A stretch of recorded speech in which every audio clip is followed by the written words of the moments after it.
All right, everyone. Welcome to another episode of the Project Liberal podcast. I am your recurring host, Max Marty, today joined by Tyler Harris.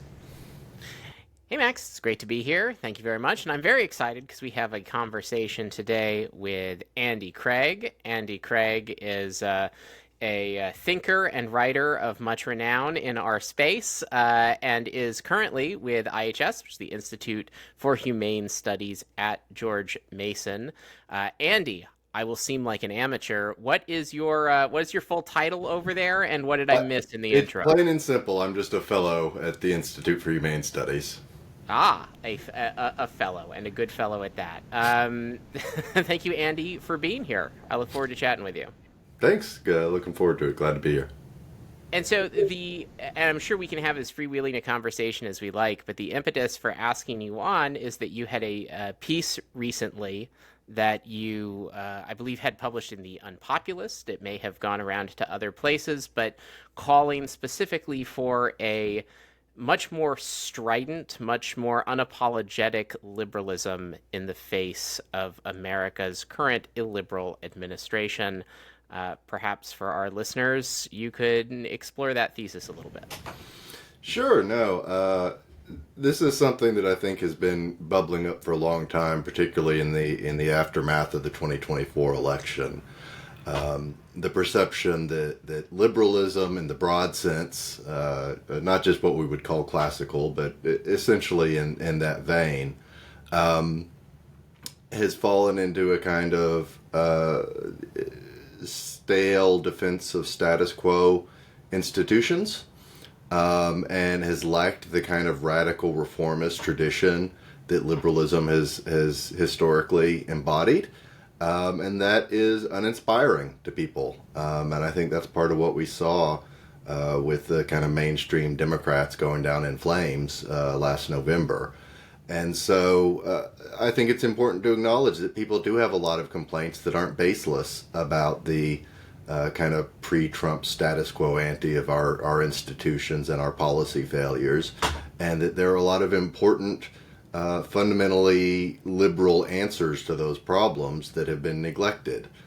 So on things ranging from housing to rent seeking to all sorts of policy questions, the kind of disgruntlement with the bureaucratic state. There are good important answers, immigration, that we need to be out there pushing, and that's the only way to give some people something to rally around. You had a situation where Trump was able to run as kind of the radical change candidate, and that gave people something that was missing from the other side of the aisle. How long do you think that's been the case, that's been missing? Because I was just, when you were saying change, I was remembering that, of course, Obama's campaign slogan was hope and change, as I recall. So do you think that was just a slogan but had nothing to do with reality? There was no real change and very little hope under the Obama administration? Or how would you, yeah. Well, it was successful as a rhetorical posture. People were obviously very mad at the last years of the Bush administration. There was a strong backlash. I mean, to a degree, each new president is somewhat elected as a backlash against their predecessor. But there's certainly the case that there was not, as it turned out, a whole lot of radical change. I mean, they did. I think Obamacare is the thing most people would name, and that was substantial. Whatever we think of its merits, it was something. But beyond that, there was a lot of the backlash had been over foreign policy, and there was not nearly as much actual change as people wanted on that out of the Obama years. But I think this goes back longer. To what Hayek wrote about, kind of complaining about, that in America, liberalism was such a broad shared thing for so long, particularly in the post-war era, and then especially kind of the post-civil rights era, where all our politics took place in kind of a right liberal versus left liberal framework. But the fundamentals of constitutional rule of law, that we have an electoral democracy, that we have checks and balances, all those things weren't really up for grabs. And so, there was less impetus to focus on those kind of core first principles, liberalism, And there was, in part due to the dysfunction of Congress to address real major policy problems, the concentration of power in the presidency. There was a long time where things kind of built up, where there weren't necessary keeping up with the times and addressing people's complaints about it. And so that goes back to decades at least. And now, all of a sudden, we're in a position where actual illiberal authoritarianism is really on the table. And so, in order to counter that, I think we do have to get back to stressing a message about those broadly shared principles of the American tradition. Is that, I wonder, you mentioned liberalism in its historical context, and it just has me thinking back about these moments where liberalism has been this strident force for change and reform, going back to the early democracy movements of in Europe in the 1840s, through the abolition movement as a radical, liberal, change-oriented movement, through human rights in the context of anti-colonialism in the late 19th, early 20th centuries, into the civil rights movement of the 1960s, these big liberal cause célèbres. Is liberalism lacking that now? Is there one on the horizon? What is the sort of unifying cause for a strident liberalism to say this is a problem that's a fundamental affront to human dignity, and we need to come together to change it? Well, I name a few particular ones that I think are big ones. One of them is the housing crisis in the United States. I mean, that's one of the big entrenched policy failures that kind of built up over time and now has real consequences for people. I mean, there's a lot of, the fact that a lot of people kind of in my position can look at their grandparents without college degrees, working class people had what would today be $1 million houses. And it's also a particularly acute problem in blue states and cities. And I mean, that's one of the big things Democrats, even while they're out of power at the federal level, could and should be doing. And we've seen some positive movement. I mean, we've seen organizations, we've seen energy bubbling up with the YIMBYs. And so that's one case. I think the other is immigration. We have seen the total collapse of making an affirmatively pro-immigration argument, where the Democratic message has been, actually we'll be more effective managers of keeping the border closed and not having too much immigration. That doesn't necessarily mean you have to go as full radical as kind of my ideal, just throw it open borders stance, but I do think you have to make the case that this is the American tradition. This goes back to what Thomas Paine called being an asylum for mankind. Like, that's core to American national identity. And by surrendering that ground of not only should we not make the immigration system more restrictive, that we need to liberalize it, that we need to open it up more, that we need to make it more under the rule of law, so there is the orderly process of it, because people do, the current system has produced chaos in a lot of ways, and that's what fuels some of the backlash against it. But you have to have a liberal answer to how we solve that, and it is having orderly, open, fairly generous immigration policy. So those are some things. And I do think on the global kind of foreign policy level, rallying against the kind of resurgent global authoritarian alliance led by figures like Putin with the war in Ukraine and all that. I mean, there's nuance to how interventionist a foreign policy you want to have, and we don't want to swing back to kind of Bush era hawkishness and adventurism. But it is something that I think rightly kind of excites and agitates the passions when we see something as blatantly evil going on as the war in Ukraine. So those are some examples, I think. But I more broadly, I think there has to be a recognition that our political economy has been in real deep ways corrupted by rent seeking and by not to sound too lefty about it, because there's market-based answers to this, but there are artificial concentrations of wealth that have been produced by these policies in ways that we are seeing come to kind of really unfortunate fruition in things like what's going on with Musk and all that. I think most people, when they think about uh, uh, radical liberalism, maybe not those of us on this call, but most people would say what they'll think about is radical progressivism in the Democratic Party. And so they think, okay, the Democrats need to do something big and exciting to get people energized again for the Democratic Party. So the Bernie wing is going to be ascendant and is going to bring us the socialism that everybody deeply desires but isn't getting. So I feel like liberalism is doing the liberal wing within the Democratic Party is doing everything it can to kind of keep it's running as hard as it can to sort of stay in place by keeping the Democratic Party from going in such a progressive direction that it might want to go, especially right now while it feels so unmoored in these times.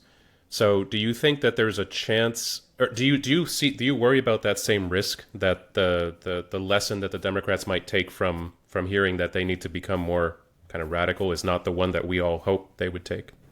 No, definitely. That's something I talk about in the piece. That they kind of, on the one hand, you have the moderate centrist establishment, center-left Democrats that are kind of that stale defense of the status quo thing. And on the other hand of it, you have what is kind of stale and out of date in its own way, the usual progressive leaning into democratic socialist kind of, we just need bigger government for everything kind of progressivism, the Bernie Sanders wing. And I don't think either of those really works. I mean, the kind of hard left stuff doesn't sell. It's unpopular. It doesn't work with the voters. Such candidates, when they get nominated, run behind the more moderate Democrats, and particularly in key races. And on the other hand, we've seen a development that I think is very positive, and this is part of what I've been leaning into. It's what Project Liberal is obviously doing too, of reclaiming the word liberal. And there's been an opportunity there because it has become a term of disparagement on the left in a way that it didn't, used to be so much. And so we are to some degree correcting another thing Hayek bemoaned about the terminology here, is how liberal in an American context came to being progressive or leftist and that kind of thing. And that's not, I think the language beyond just our circles, just kind of general usage, is shifting in a way that people are starting to get more that when you say liberal, you don't mean Bernie Sanders. And in the current crisis, it's largely been orthogonal to that split. I mean, there have been people in both wings of the Democratic Party who have been very bad about kind of, we've got to roll over and accommodate Trump and we have to move in that direction. I mean, Bernie Sanders himself was out there talking about how tariffs are good, which is a long-standing kind of labor position on the left. But then, then you look at like Ocasio-Cortez. She's been out there giving people a more hardline anti-Trump message that's not really about necessarily that kind of leftist policy. And on the flip side, on the moderate wing, Jamie Raskin is somebody I would point to who's also really able to lean into articulating the kind of constitutional values at stake and who understands those issues. Whereas somebody like Jared Golden, a moderate Democrat out of Maine from a purple district, has also been doing Trump's got some good points and we have to move, you saw the votes for the Laken Riley Act, all the Democrats who voted for that. I think it's important to stress that neither of these wings has it right on what a more kind of radical liberalism in the 21st century message would be. It's interesting. We talk about these wings of the Democratic Party, and you mentioned that both of them have had individual actors who have placated Trump and not been particularly great on messaging. Just getting from a tactical perspective, since we're in this moment where liberalism finds itself in an oppositional space, right? We have this increasingly illiberal administration, and liberalism is going to take on the role of an opposition movement, an opposition philosophy. is it incumbent on liberals in any way to sort of give credit where it's due, as it is, to an administration that might occasionally, be a broken clock that's right twice a day? Should we say, you know what, it is a bad idea to have the penny around, or I'm glad to have plastic straws back, or like, do we have to give props to this administration that's moving the country in a very liberal direction, or tactically as part of stridents digging our heels in, saying if 99 things are bad and one thing is good, I don't need to go out of my way to talk about the one thing. Let's talk about the 99 things and let's message on that strongly. It is a careful needle to thread, because I do think there are, I mean, I'm with you on abolishing the penny, and I think paper straws are bad, and to some degree the broader message of kind of dissatisfaction with sclerotic government bureaucracy, and that kind of thing. I think it's important to immediately pivot to the way they're doing it, is not ideal. That, like, we're not going to just completely junk the Constitution and give absolute power to Elon Musk to go run around ripping wires out of the government wherever he wants. And that's not the way to address these sorts of things. But I mean, yeah, I think the biggest thing that you've seen some movement on in ways that is justified, but you have to be careful about it, is some of the backlash against, woke is kind of a problematic term in a lot of ways, but like the over the top stuff that was going on there in terms of DEI, it's not nearly as much as they make it out to be. They overstate it. Then they swing way too far in the opposite direction, in some ways that are just overtly racist and bigoted.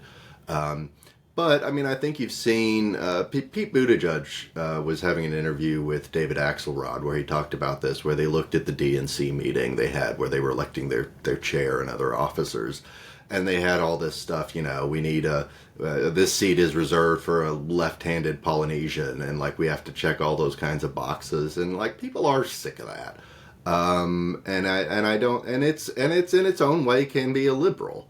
That it cuts against the kind of individualistic quality of the liberal tradition, and is not the way to go. So I think that's probably the biggest thing where again, you have to, it's not exactly giving credit to them, to a degree. Kind of the backlash, like, affirms the basis of all this stuff, that there actually is still a lot of bigotry that goes in authoritarian directions. But you have to develop a more classically liberal approach to what policy should be, and ditch some of the weird, off-putting language police stuff, where you come up with these new terms that everybody hates and that kind of thing. So, I mean, that's not entirely baseless. I think what I was seeing years ago, some years back when I was living in Silicon Valley, was exactly that. A lot of people just felt really upset about all the woke stuff, and I saw it at private events and things where people would talk more candidly, and they would all be fuming about this stuff internally. And I think a lot of what has resulted is that sort of is the backlash, the reaction to that. Though I fear that now we're going to have a reaction to the reaction, since, as you're saying, Trump has gone so far in the other direction that we're going to see this kind of seesaw effect where those kinds of sort of woke identity politics things go from one extreme to the other extreme to one extreme to the other extreme, and administration after administration, rather than just landing on some a reasonable, comfortable middle ground of how we treat these things. Yeah, and I think that leans into the failures of our electoral system that we really have to grapple with, the way it fuels polarization, and the failures of the really unique on a global level, the strictness of our two-party only system, where you do get that kind of seesawing back and forth, and it's hard to come to stable solutions in the middle, and that fuels a lot of regime uncertainty. I mean, it has economic consequences when you have that kind of ping-ponging back and forth on things. but it also makes it hard for us to find kind of just a sense of stability and normalcy that like our entire society and everything about it is not up for grabs every 4 years.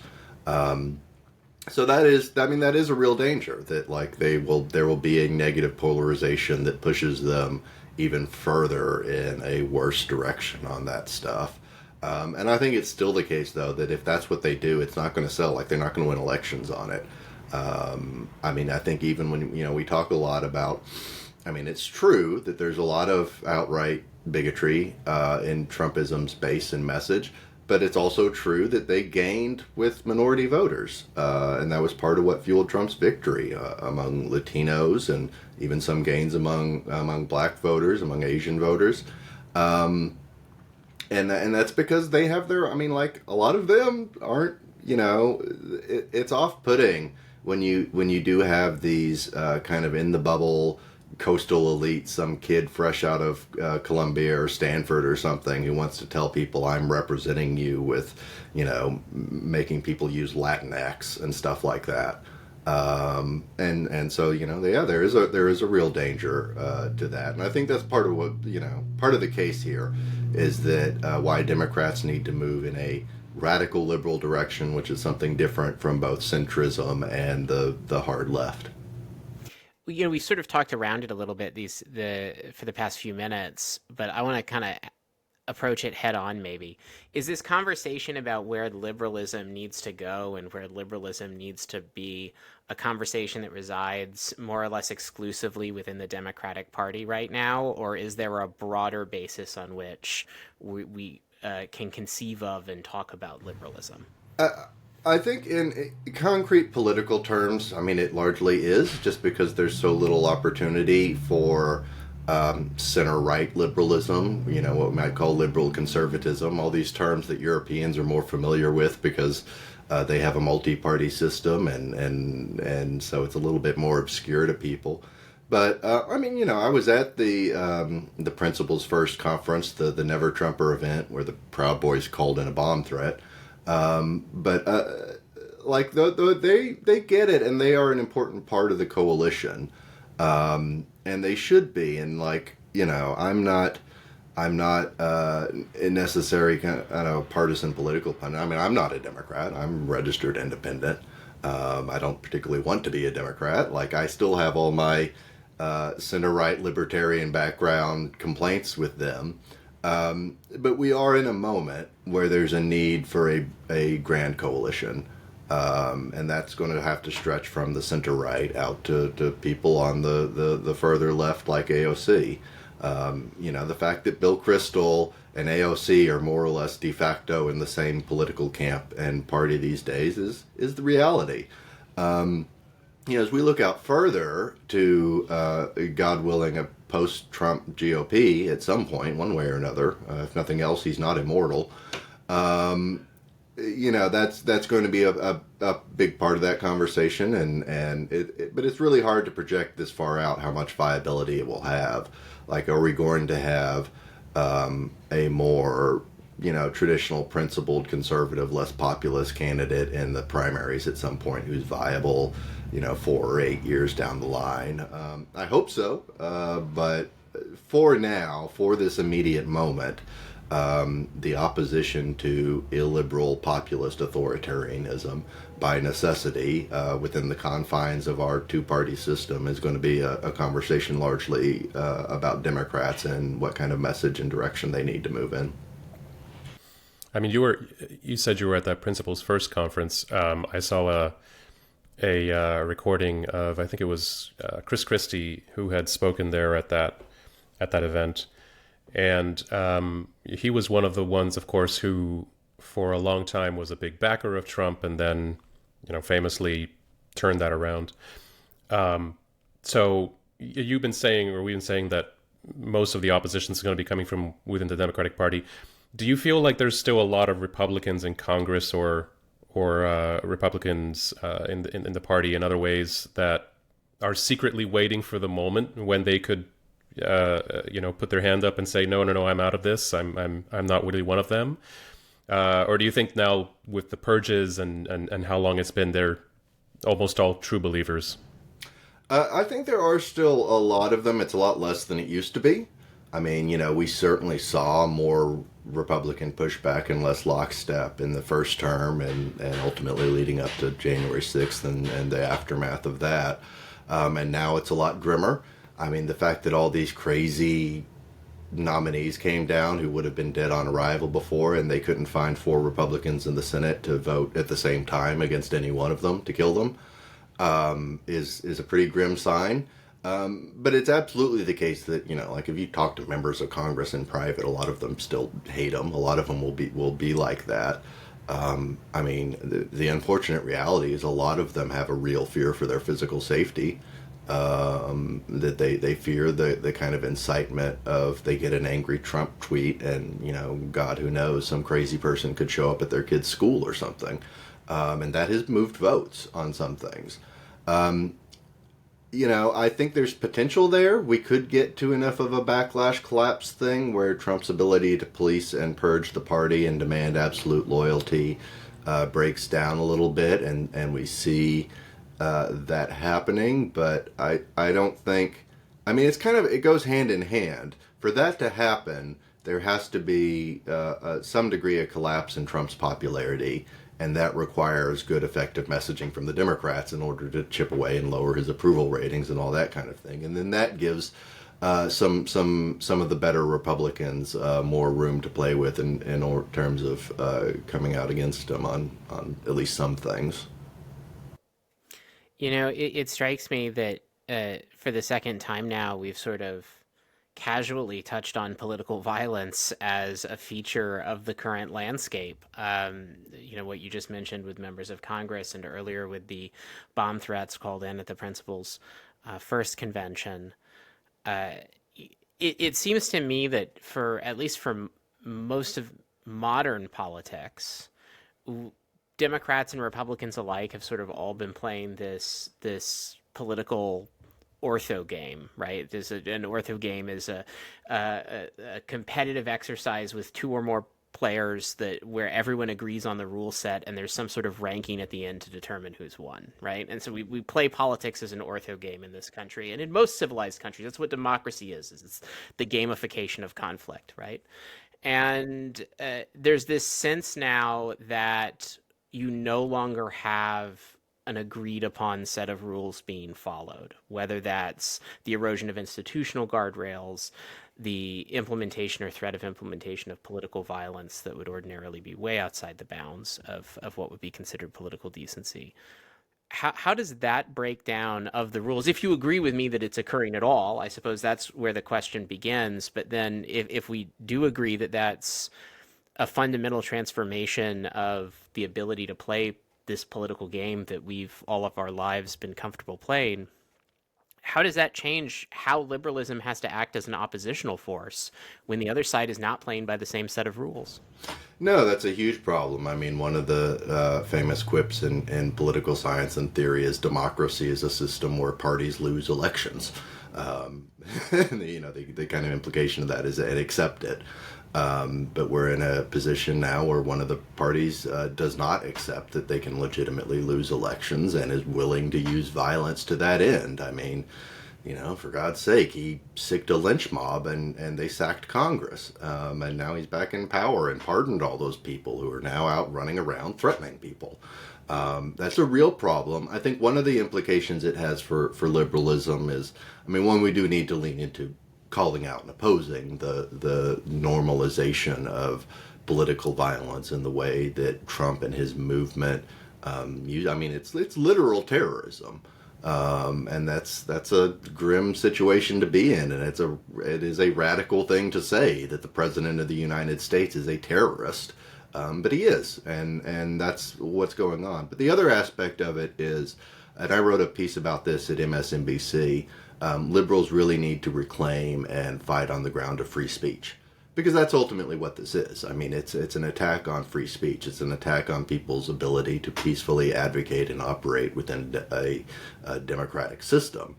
And we're seeing not just the violence, but it's related to the all the frivolous lawsuits to punish people for speech they don't like, and now the threat of state retaliation against speech that they don't like. And so, I think it's important. One of the really unfortunate things that's happened, and that too many have gone along with, is that kind of the Musk camp and the broader MAGA movement they claimed the mantle of free speech. Were being censored and whatnot, and a lot of that was bogus. Some of it had some kernels of truth to it, but most of it was bogus. But I think it's important. I mean, you want to talk about kind of the radicalism of the liberal tradition. Free speech has always been at the forefront of that. I mean, you can go back to lots of cases, but like the free speech movement at Berkeley wasn't, in the grand scheme of things, all that long ago. It's within living memory. Or the ACLU defending the right of the Nazis to march at Skokie and that kind of thing.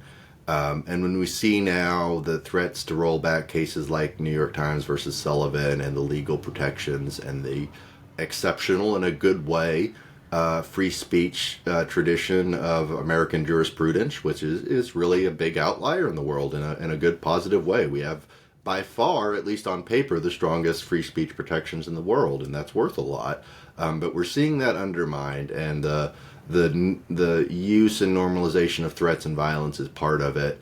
The use of state retaliation is part of it, and the use of these they're called slap suits, and the need to have better laws against that kind of thing. I mean, we're in a situation now where a lot of mainstream publications are reticent, because effectively, if you criticize somebody who's rich enough to burn the money on lawyers, like rich people can hand out 7-figure fines, even if you ultimately lose the case. Even if they ultimately lose the case, which they would in most instances, the litigation, the process is punishment, and the leveraging of the risk aversion for a chilling effect, particularly on institutions.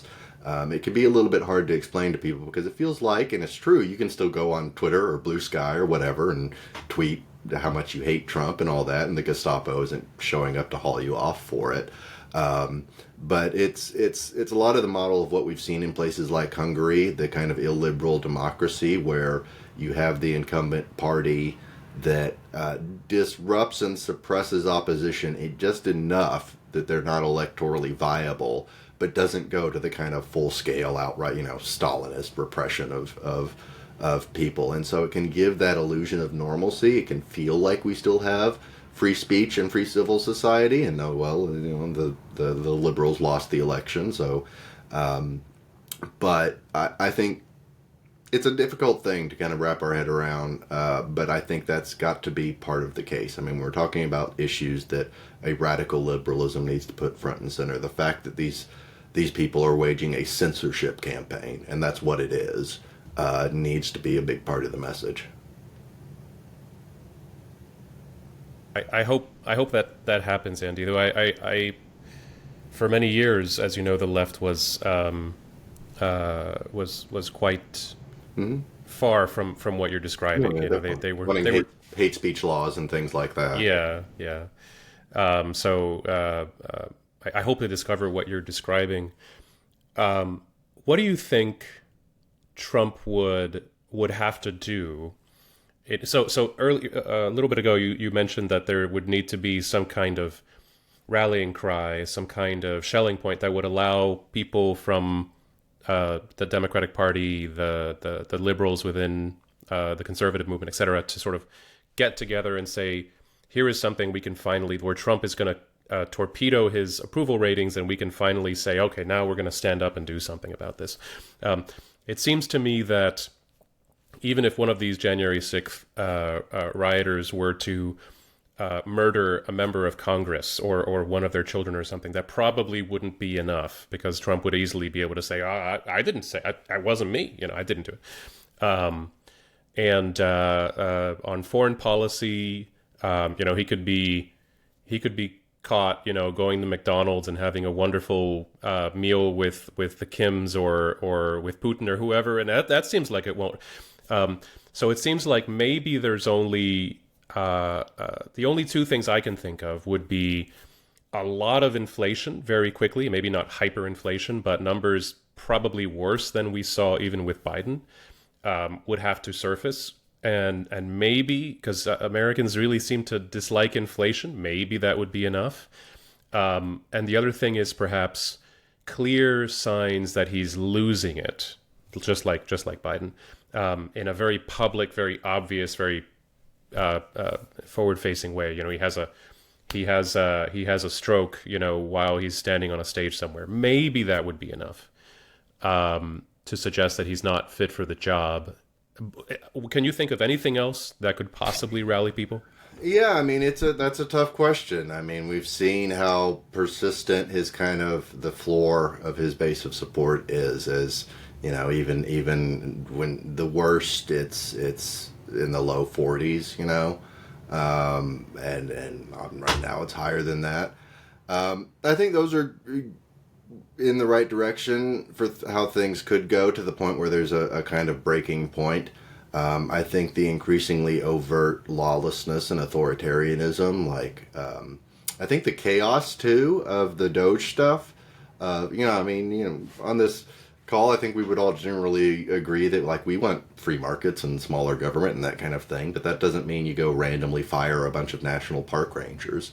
And that kind of thing that's going on is going to cause direct impacts in people's lives. But certainly, I mean, the big thing would be some kind of economic crash, or, a big recession, and inflation and things in that vein could absolutely fuel more of a backlash. But one of my big complaints about the Democrats is that they have not been acting like, and they have not been sending the message that we are in a real constitutional crisis. And a lot of that goes to how they're not really making a big dramatic fight on the floors of Congress like they should. And so I don't necessarily know if that's enough to do it, but I think it's one of the things where we would see at least some more movement in that direction. I mean, they're already talking about opening sham criminal investigations into Democratic members of Congress. So like if they haul Chuck Schumer off to Gitmo or something, I don't know, maybe that's the kind of thing. I do think we're going to see on the immigration stuff, there will be backlash, particularly as really awful stories come out. Maybe again, that's not enough, but it could be that kind of it's the cumulative thing where all of these things chip away at it to a degree, and then eventually it adds up to some kind of breaking point.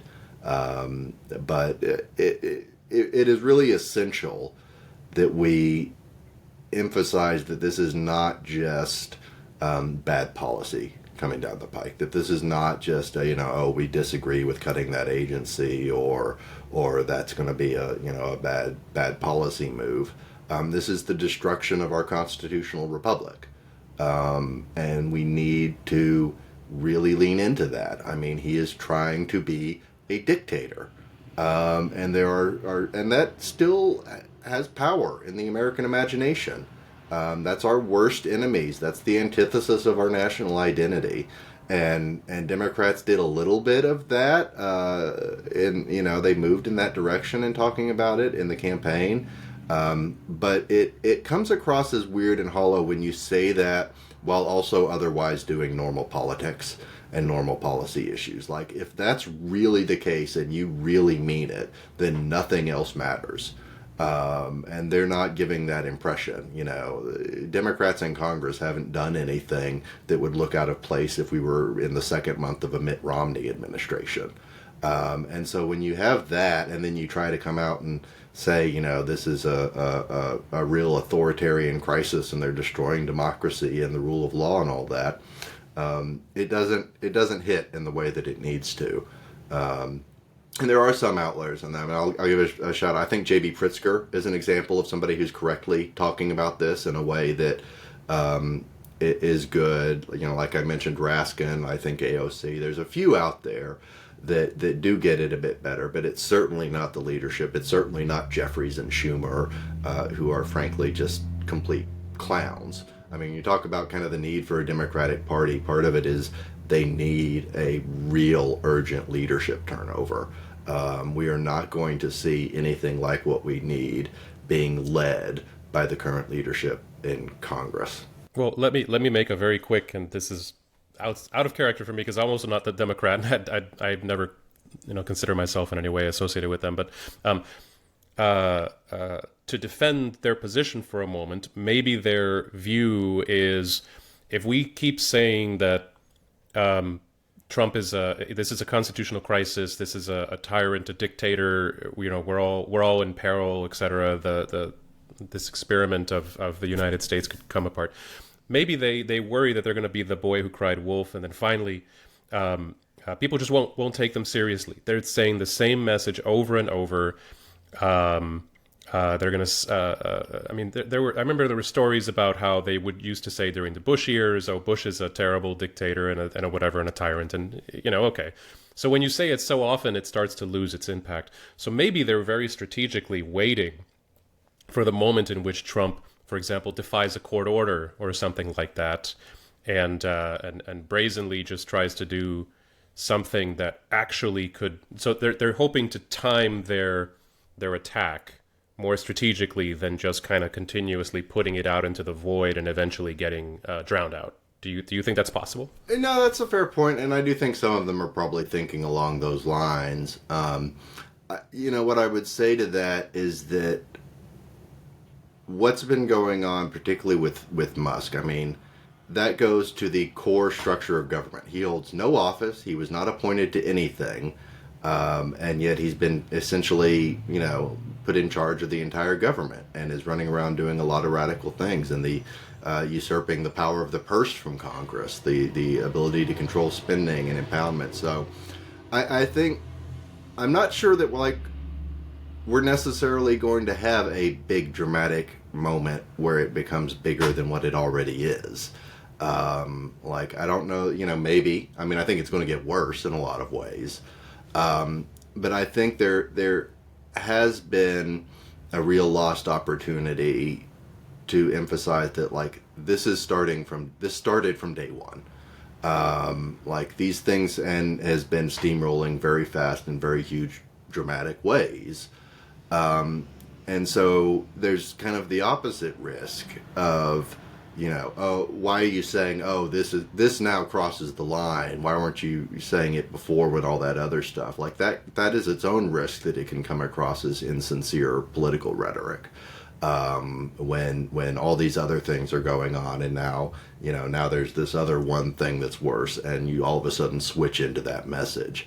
But it is a difficult thing, and I'm not a campaign strategist pollster, and I get that they're getting all this feedback saying, no, we have to talk about egg prices, and we have to talk about more material bread and butter kitchen table kind of issues, and in a lot of ways at times that would be a correct instinct. I think where it's going wrong is that Democrats have been taking this kind of poll-tested, focus grouped message as if public opinion is this extrinsic fact they can't influence. And you don't see that from Trump. I mean, he doesn't hold back from saying something because somebody gave him a poll saying it's unpopular. He goes out and says it, and it becomes the position of his party and of half the voters, who then rally around it. And so this goes to the kind of the radical boldness message that if you want to actually move public opinion, you have to be out there saying it. And you have to, you can't have this purely passive. I mean, that's what comes across as so cynical and fake. And people do recognize that. When it's obvious they're just repeating some talking point that they got from a pollster or something. You need the sincerity. You need the authenticity. And I think that is there. I mean, most of them do have, you talk to them in private, they have the sincere authenticity of they're panicked about how bad this is and what it means. But if you're so timid that, that might not poll well, or look, his approval ratings are still whatever, you're never going to move the Overton window on where public opinion is. So that I think that's kind of the counterpoint to, we need to keep our powder dry, which is James Carville has been out there advocating that. He just had a New York Times op-ed where he literally said, roll over and wait for a better time to do opposition. And that's just not how being an effective opposition party works. Yeah, and I think you hit on something really, really critical, which is that stridence opens up the opportunity to actually move public opinion instead of chasing it to try to triangulate over this sort of fixed concept of where the electorate is. And I think that's where a lot of the consultants and pollsters, Max, that you were at least hypothetically talking about, come from, is a world of like, let's snapshot where the American people are and let me then advise you on how to carve out a 51% slice of them. Trump had the last 8 years to move the electorate, to change the electorate radically, and has committed to doing that. And I think that's not unique to Trumpism. That's not unique to the sort of brand of populist nationalism. It is indicative of being willing to speak unpopular things. And I think that's a tremendously important thing to highlight. That can certainly work for liberalism. It can work for other philosophies. It's not philosophically unique. But it strikes me that the Democratic Party has sort of been unwilling to pick up the baton. And I wonder how much of that you think is, to connect it back to something you were talking about earlier, this sort of weddedness to demographics, this sort of the Democratic Party looking at itself and saying, the one group of voters that actually broke more for Kamala Harris in 2024 than for Joe Biden in 2020 is college-educated white voters. And women in particular, but a Democratic Party looking at itself saying, are we willing to become more white, more educated, less working class, less blue collar, less monopolistic in our, support amongst minority groups? I see a lot of, I mean, is that what's holding the Democratic Party back from just committing full in to just let's be unabashed, unapologetic, adopt some of these principles and let the portions of the electorate that are coming to us come to us, so that we can win? Yeah, no, I mean, that is certainly part of it, that you have, it doesn't help that you have a bunch of, octogenarians leading the party, who have this history of, I've got the classic Democratic coalition, which is like working class union voters plus minorities. And that's not what the realignment's happening. I mean, that's decades out of date on just the reality of it. And so, I mean, it doesn't mean that like they should like throw those constituencies under the bus or anything. But it does mean that you have to accept that, like, if you look at European multi-party systems, which in some ways kind of make more legible the factions here, the center-right to center-left, socially liberal pro-business parties are invariably, they're the upper-middle-class professionals. They're what in American context would be kind of like the suburbs. And we see that on the maps. I mean, like, the blue shifting suburbs has been a big thing. And at the same time, like, the idea that you're going to have a union-centric labor base when, like, that's 10% of workers or something like that these days, I think is misguided. Biden was really into that. Like, I'm going to be a classic pro-union labor guy. And, we show it didn't work. I mean, the part of that is the educational divide, which is becoming more and more salient. And it's a kind of unfortunate thing. If you're the party of college graduates, like, that's still the smaller chunk of the electorate. It's about 1 in 3 American adults have a college degree. And so that is not itself a winning coalition. But, it's a game of inches. You take your advances where you can among all the various groups.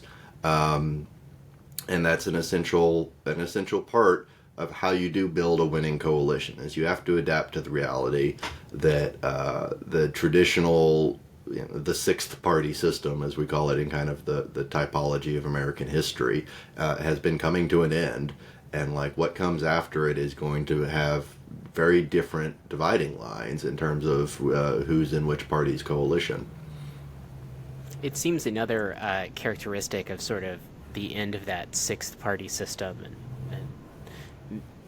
the beginnings of a shaping of a seventh party system is this inversion of what has traditionally been the case. When when I started in politics 20 years ago in campaign politics, it was as solid a law as any law of human behavior could be in sociology or in political science, that low turnout elections favored conservative candidates, favored Republican candidates, that high turnout elections favored left-wing candidates, favored Democratic candidates, widely attributed to the fact that lower information voters would break for the Democratic Party and would break left. You had a generation of Republicans committed to trying to restrict access to the ballot box to prevent high turnout, a generation of Democrats trying to cast open as wide as possible, as easy as possible, a system of voting so that as many people would vote as possible because that would benefit them. And for the first time, or maybe the first time clearly, if not the first time literally, I think this last election saw that invert. And you had a very high turnout election where the turnout very much seemed to benefit Trump to the detriment of Kamala Harris. You feel like maybe if 20 million fewer people had voted, Kamala Harris is probably president right now. and it's such a wild inversion of what we've known our entire lives. It seems to me that both parties are lagging behind the implications of that. How do you see that shaping, as you kind of open the door to us moving out of the six-party system and into the seventh? How do you see that transforming what that system looks like? No, it's absolutely the case that parties have been slow to catch up on that reality. I mean, I saw it in races in going back to at least 2020, and you probably saw it in 2016 too. And it was particularly when Trump was on the ballot himself personally. You didn't see it nearly so much still in the midterms. You didn't see it in kind of special elections so much. But he does have an ability to turn out low propensity voters, people who don't usually religiously show up at the polls to vote every election. And that cut to his advantage. I mean, that and the related point that Trump won the popular vote this time could, I think, maybe have a slightly salutary effect on the kind of anti-democratic stuff coming out of the GOP, the election denialism, and the, like you touched on, the kind of trying to crack down on, you can call it voter suppression or making it harder to vote at least. And I think, maybe we'll see that tempered a little bit more. But it is hard for Democrats to accept that lesson too. And I think maybe 24 was dramatic enough a demonstration it'll get through. And of course, that doesn't mean like Democrats should suddenly be the party of making it harder to vote, or that they should embrace any of that kind of stuff. I mean, there's still the principle of the matter. But, when you're looking at political strategy, it's certainly the case that simply assuming high turnout benefits Republicans or benefits Democrats has been reversed now. And it goes to that educational divide, too. When you have college voters who are a higher propensity to vote and are breaking Democratic and all that kind of thing, that's part of why that's going. Something I want to get your reaction to, Andy, which is earlier you were talking about how in multi-party systems we see the coalition, the group of people, the people who we might want to call classical liberals or liberals in the way that we like to use the term, have a very direct voice in those in those sorts of political systems. We're speaking not too long after the Germans had their election, and I was looking through those results, and I'm not too familiar with all the parties in Germany. I mean, obviously we're becoming more familiar with the far-right parties there, but I learned a little bit about their party structure, and I guess the closest one that I could find to what we might call a classical liberal party is, I think it's the FDL or something like that. FDP. FDP, yeah. That's what it is. And they received something like 5% of the vote. Yeah. Well, they fell under the threshold, so they didn't get any seats, which that's the rule there. Is you have to get at least 5%, and they fell 4 point something, right? Yeah. And when I see those kinds of results, I end up thinking, maybe everything that we're trying to do is just in our own way sort of counter democratic. Maybe people, they really just want, people have just become more populist, less liberal, and that is why we're not seeing as much of a pushback from the Democratic Party. That is why we have seen the rise of Trump and other populists. That is why we're seeing this kind of illiberalism taking hold around the world. And we are dinosaurs that are pushing against that tide. But it is a potentially ultimately a losing battle, and we have to figure out other ways, maybe perhaps outside of politics, to try and make the world a more liberal place. So would you just say, maybe all these think tanks, on in the Beltway should just sort of retool and think about how do we, impact culture, or how do we impact the movements of technology or something, because directly trying to have an impact on politics is kind of a losing game? No, I mean, it's certainly the case that, like, there's no getting around and finding a shortcut around, like, public opinion and winning the persuasion game.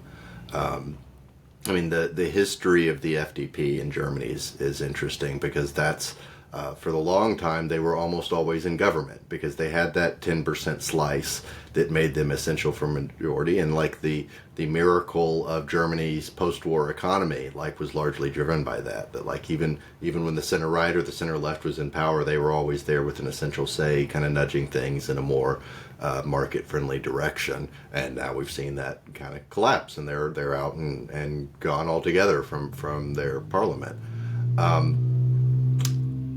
I think it is the case that there is there is a broader space outside of electoral politics. Like, electoral politics is downstream of culture, and that's true. That, like, if you're going, you have to get out there and kind of push the ball forward in, like, just these moral values. And that can be a hard, complicated, long haul, and it always has been. I don't think it's futile. I don't think, part of it is there will be, and I think we've already seen some signs of it, but there will be a backlash against this. I mean, that's, you can cynically say it's kind of just a thermostatic politics. The pendulum always swings back and forth, but there is opportunity in that, and to shape what it looks like when the pendulum swings back the other way. But, I mean, I've written a lot, and we kind of all come from a libertarianish background, about both the positive and the negative legacies of that, and the ways it's split off in various directions. And one of the more negative ways is this explicitly anti-democratic tendency that, like, the only way we're ever going to get free markets and smaller government is if we abolish democracy, basically, and have an enlightened despot who's going to, that's no small part of what we're seeing here. Is I know you're familiar with. So maybe not the enlightened part, but right, yeah. Right. The anti-enlightenment part, right? But when we see the opposite, the flip side of that, what I think kind of our more positive legacy strain of the libertarian school of thought is the radicalism, is the big bold message of, like, we agree with you, the status quo is not good and needs to be upset in big ways. It's just, you have to have a better alternative on the merits, as opposed to a worse alternative on the merits, which is what we're getting. So I don't think, I'm not giving up on, like, winning elections matters. I mean, Trump won by, it was less than a point or 2 points or whatever it was. He didn't even crack 50% of the vote. Like, we're, there is a danger of overstating the idea that this thing has some massive popular mandate. I mean, his approval ratings are almost always underwater. Like, Musk is even less popular. And so I do think there's still the opportunity there, and that, I would definitely resist the idea that, like, we can go in an anti-democratic direction and thereby get liberal outcomes. I don't think that's the case, and I think there's a long record of history that shows that doesn't work. The interesting sort of like convoluted process of the German elections is fascinating to me, and I'm glad you brought them up, Max, because we've talked about the values of proportional representation before, and Andy, I know you are a fan of proportional representation in multi-member districts and ways of improving American democracy. A lot of considerations hit this German election. In a lot of ways, it was, AfD, Alternative for Deutschland, the far-right extremist party. I suppose it courts some controversy, but not particularly much controversy to refer to them as a neo-Nazi party, which they, for all intents and purposes, are. Their incredibly strong polling going into Election Day and strong performance on Election Day, they got about 20% of the vote, I know was a big hallmark on this election. The other big hallmark of this German election was the failure of the current government. The whole reason an election was being called early in the first place is the sort of stoplight coalition, as they call it, falling apart. The three-party coalition that was in government, including the FDP in that coalition, falling apart. And I know a lot of Germans, front of their mind, had done the strategic voting math and knew that a center-right, center-left coalition government would only be possible if FDP was not in parliament. And so that there was this white knuckle, like, if we need to continue to shut out the extreme far right and build this coalition, this like heavy strategic voting impulse. And so, like, to be Churchillian, if we accept that democracy is the worst form of government except for all the others, my question for you, Andy, that I've taken the long route to get to, I suppose, is a multi-member system of proportional representation sort of the worst form of democracy except for all the others? I think that's very much the case. I mean, it's not a silver bullet. Like, no electoral system is going to get you around the fact that voters are moving in an ugly direction, and that's what they want. That's how they vote. That's what they're going to get. But I do think it's important to understand kind of the long-term ecosystem and incentives of the party system that different kinds of electoral systems give you. Even for all their, like, in the American system, and this is basically what we've seen, that 20% of the vote that AfD got would have been enough to sweep the Republican primaries, and then that gets you a coin toss chance of being in power. Without any coalition or anything like that. Whereas we've seen the kind of firewall refusal of the other parties to work with them and that kind of thing in Germany. And coalition governments, I think, have an important role, and they fuel a dynamic of non-domination norms, like the understanding that, okay, even if you're the party that placed first, that doesn't mean you have absolute unchecked power. And you still have to have the give and take and the compromise of a healthy democratic system. And those are things we miss in the United States. And so, electoral reform is an important part of the kind of the long-term, medium-term picture of how we reach a new constitutional settlement once we get through the other side of the current crisis, which is, one way or another, that will be happening. We are going to reach some kind of new constitutional settlement that's going to be different in important ways from the old order that's been destroyed. And so I do think, strategically, that's going to involve a lot of things like ballot initiatives at the state level. That's going to involve legislative work.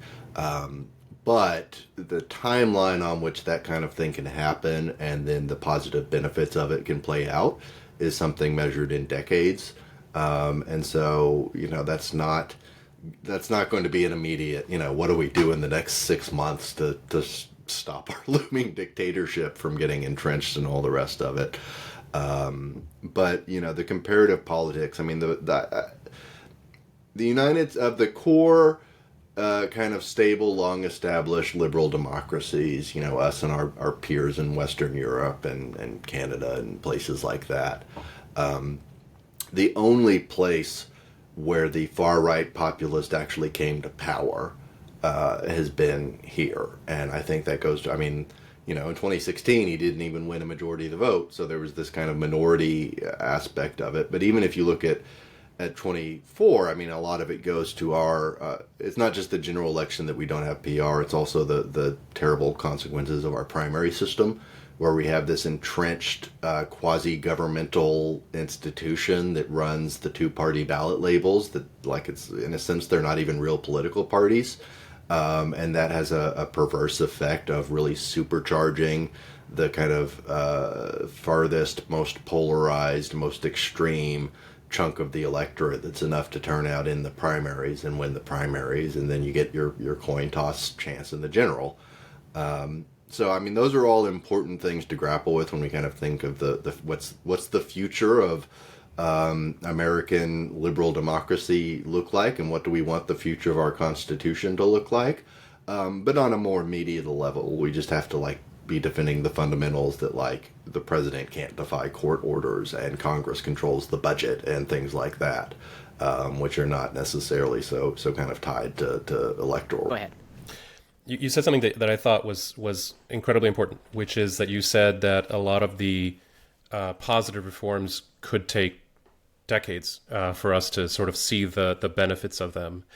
And I think one of the reasons that we're in this state that we're in now is because a lot of, I'm thinking back to the Silicon Valley types. They were talking about the long term. They were talking about the long game decades ago. I mean, I remember being in things back in like 2010 and before that, and hearing this kind of talk about how are we setting things up now to change the outcomes more than a decade away. And I think it's that kind of thinking that is incredibly powerful, right? When we stop trying to just look at how are we going to impact, the next election cycle or whatever, but how are you setting things up so that we're in a much better place years from now. And so few people tend to think in those terms that it means that you're kind of playing in a different sandbox. You're not having to compete with everybody that's just thinking about the next blurb on TV or the next election cycle or even the next 5 years.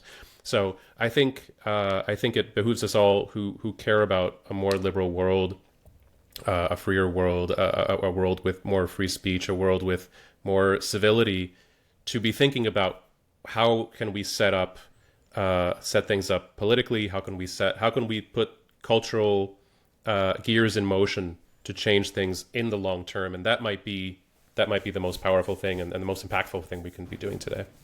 Absolutely, and I think it kind of feeds back into the way in which a bold radicalism is the more effective short-term option too.